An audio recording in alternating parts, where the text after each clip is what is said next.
Good morning. All right, we're going to start off with Andrew Gray, followed by Christina Pink. I like these 10 o'clock. You guys on the West Coast won't wake up. I was hoping.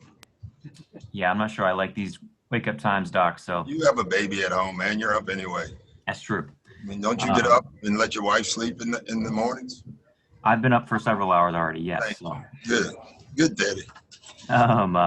With the scrimmage tomorrow, I'm just curious. It seems like Marcus Morris is at practice today. Are there any other excused absences who won't be there tomorrow?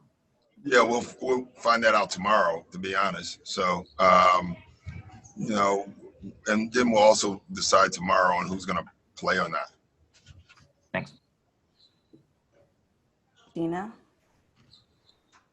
Hey, Doc. What are you doing up?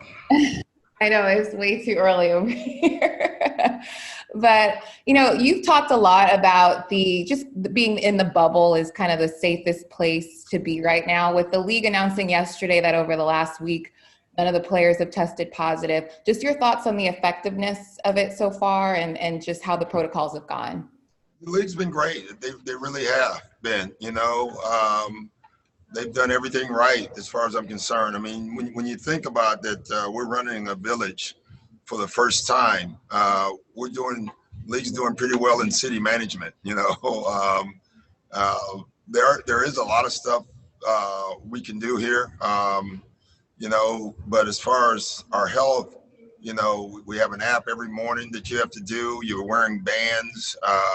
Everybody are wearing face masks. When you're out in public. Maybe we should send our game plan on to the White House. All right, next we're going to go to Joe Varden, followed by Dan Wicke. We can see who's here and who's not. We can see Kawhi. We just talked to him. See PG. Are you going to play them tomorrow? I don't know yet. No, we'll wait till tomorrow. We can always go through practice, see what we get down in practice, and then we'll decide tomorrow. All right, Dan Wicke. Good morning, Doc. Morning, Dan. We've talked a little bit about some of the things that guys are doing. There are a bunch of players in this league right now who are experiencing golf for the first time. How did you find the game? And I know you've talked a little bit about the mental benefits to it. How much, if you were a player in this situation, how much would you be trying to play? Okay. I started golfing when I was playing for the Clippers. I think I might have played a couple of times my last year with the Hawks, and then when I was in LA, I wish I'd played it earlier. Honestly, I love the game personally. I wish I was better at it. But it does. It's a concentration game, and if you equate that into basketball and the focus you have to have. It's also a game of, you don't play well all the time. You have to deal with your frustrations. I think it's good for guys mentally. Now, I wouldn't play on a day of a game in the sun or even sometimes if you're walking the day before. But I do think it's good for guys. It depends on, obviously if their health is right. Next we'll go to Mark Medina, followed by Shane Young. Adam Silver was saying the other week that as much as the NBA has been a good platform to speak out on racial inequality, that there needs to be improvement in the diversity and the coaching ranks and the front office hirings. What do you think it'll take to have that kind of representation? I think it would take owners hiring more. I don't think it's that complicated. It is in the sense that you hire who you know. You hire who you're comfortable with. And I think if we can improve one thing, it would be, doing something where owners can be more comfortable with more people than that's in their circle. And so I don't know how to do that, but I think it has to be done. All right, Shane. Good morning, Doc. Hope all is well. Last week, I think you were saying how cool it was that you get to see all the coaches and players from other cities that you never really get to see throughout the season. And even Eric Spoelstra was saying that he reached out to Quinn Snyder and Luke Walton to talk about what they would practice on in their scrimmages and stuff like that. Is that something you're seeking out, or is it just like I bumped into this guy on this day type of circumstance? Oh, it's definitely. I mean, we play Orlando tomorrow, and I can tell you right now, I know what they're going to do, and they know what we're going to do. Cliffy and I shared exactly. We're looking at this as an opportunity to get better for both teams, and so coaches are absolutely sharing things. We're asking them in this quarter, can you do this on side out of bounds? Can you do this defense?